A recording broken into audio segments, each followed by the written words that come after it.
10 emotional needs to consider in relationships. Everyone has emotional needs. Consider basic survival needs like water, air, food, and shelter. Meeting these physical needs means you can stay alive, but it takes more to give life meaning. You can't see or touch things like companionship, affection, security, or appreciation, but they're just as valuable. The same goes for feeling heard or valued. In a relationship, the strength of your bond can make a big difference in whether you both get your needs met. Although every relationship looks a little different, these 10 emotional needs are a good starting point for considering whether you and your partner are each getting what you need from the relationship. 1. Affection. Most relationships involve different kinds of affection. Physical touch, sexual intimacy, loving words, kind gestures. Affection helps you bond and increase closeness. Not everyone shows affection in the same ways, but partners generally get used to each other's unique approaches toward fulfilling this need. Someone who doesn't say, "I love you," might show their regard through their actions, for example. If the level of affection in your relationship suddenly changes, you might start to worry. Many relationship issues stem from a lack of affection, and it's pretty understandable to wonder why a once affectionate partner seems distant or avoidant of touch. If they seem less affectionate than usual, a conversation is a good place to start. Remember, you don't know what's happening without asking. Try a non-confrontational approach. I've noticed some distance lately. When we can't connect through touch, I feel lonely. I wonder if there's a way we could connect with words instead, if you don't feel up to physical affection right now. 2. Acceptance. Knowing your partner accepts you as you are can help create a sense of belonging in the relationship. Acceptance doesn't just mean they accept you, though. It also means you feel as if you fit in with their loved ones and belong in their life. This sense of belonging might increase when they introduce you to family and friends. Plan activities to do together. Share dreams and goals for the future. Ask for advice when making decisions. If you don't feel accepted, you might feel as if you're hovering on the edges of their life. This isn't a comfortable place to be. Some people don't open up easily, and they might have other reasons for not including you in certain parts of their life. All the same, feeling like you don't belong can make it difficult for you to see yourself in the relationship long term. Here's one strategy to try: if you haven't already, invite them to meet your friends and family. Use this to open a conversation about how you'd like to be more involved in their life. 3. Validation. Even the closest partners don't always see eye to eye, and that's okay.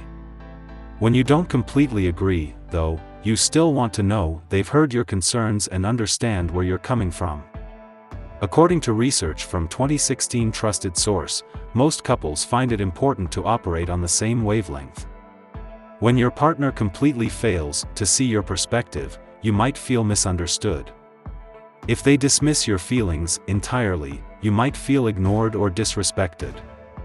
If you generally feel validated, but this happens once or twice, it's possible they had an off day. It doesn't hurt to have a conversation, regardless, to share how you feel.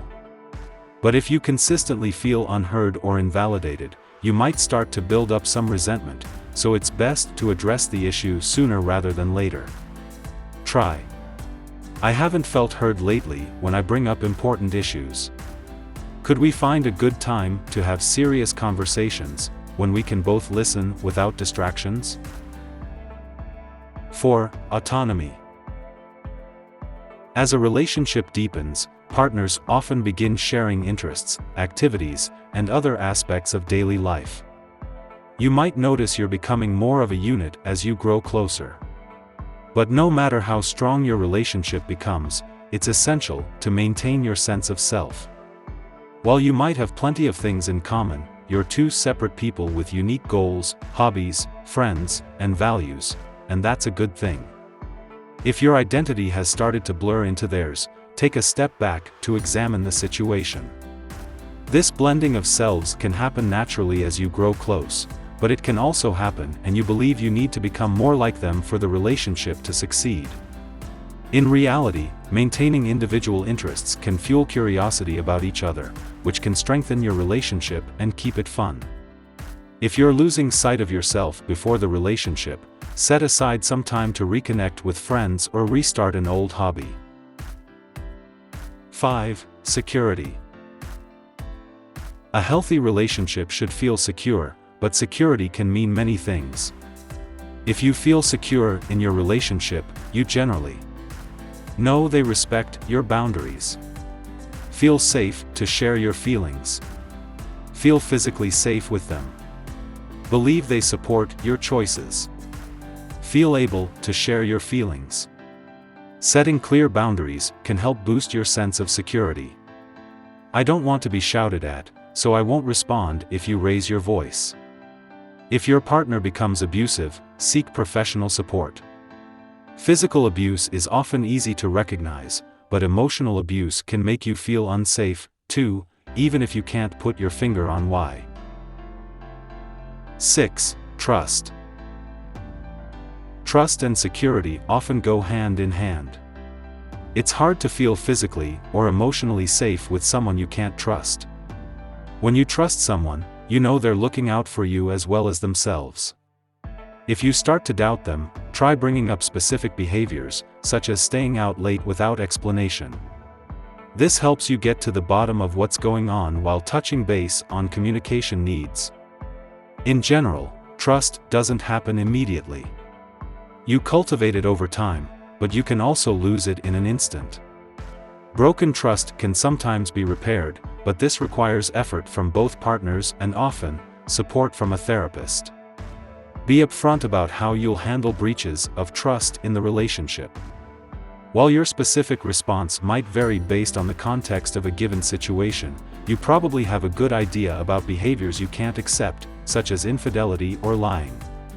Don't feel guilty about making those deal breakers known to your partner. 7. Empathy. Having empathy means you can imagine how someone else feels. This ability is essential to romantic relationships since it helps people understand each other and build deeper bonds. Say they forget your birthday. You feel angry and hurt. After 5 years together, how could they? You've never forgotten their birthday. But after your initial rush of disappointment and anger, you start to consider their side. They've been struggling at work lately, and that anxiety has started affecting their sleep. Most of their emotional energy has gone into planning a big project that could help turn things around. With all that on their mind, you reason, it's more understandable how they completely blanked on your birthday. You know it wasn't an intentional slight, and you also know they feel terrible. Your understanding of their situation helps you accept what happened and offer them compassion and forgiveness, which can bring you closer. Continuing to stew, on the other hand, might lead to an argument or drive you apart in other ways. 8. Prioritization. It's pretty normal to want your partner to make you a priority. You want to know you come first and that after they meet their own needs, yours are next in line. Of course, most people have a few, or more, significant relationships. From time to time, someone else in their life might need to come first, such as a friend going through a crisis or a family member experiencing a rough patch. In general, though, if you don't feel like a priority in their life, you probably feel as if they don't really value your presence. This can make you wonder why they even bother with the relationship. A conversation can often help. First, mention why you don't feel prioritized. Try an I statement to avoid sounding judgmental. Maybe they don't reply to your texts for a day or so, or consistently reschedule date night to catch up with friends. Then suggest a possible solution, like replying to texts each evening or with a phone call, or choosing a regular date night. 9. Connection. It's okay not to do everything together. In fact, maintaining separate interests and friendships can be good for individual emotional health, as well as the health of your relationship. But you probably want to feel connected at the same time. That's perfectly understandable. What are relationships for, if not sharing your life? Without connection, you can feel lonely even when you spend most of your time together. It might seem as if you're just two people who happen to share a living space or spend time together sometimes. Chances are good that's not how you want your relationship to proceed. Here's the good news: if you lack this sense of connection, it's completely possible to reconnect and engage with them again. Some helpful tips. Ask questions about an aspect of their daily life you've never really thought about before. Suggest a new activity to try together. Break out of your usual routine by taking a day or weekend trip. Bond over shared memories or swap individual ones from your childhood. 10. Space. Connection is important, but so is space. Space within a relationship means you both have the freedom to do your own thing when you want to. You feel supported but know you can make your own choices. It also means you still enjoy some privacy. This privacy can mean separate spaces to work or relax at home, but it also means emotional privacy. Being honest doesn't mean you need to share every thought that crosses your mind. If you feel annoyed, for example, getting some physical and emotional space can help you work through these thoughts in healthy ways and avoid taking things out on your partner. The bottom line. As you may have noticed, getting needs met usually involves some collaborative problem solving. And what does collaboration depend on? Good communication. Discussing your needs with your partner is typically the best place to begin. If you can't communicate, you probably can't explore needs fulfillment together. If you like this video, make sure to give it a thumbs up. Also, subscribe to our channel and click on the bell icon so you don't miss any of our intriguing videos. Thanks for watching.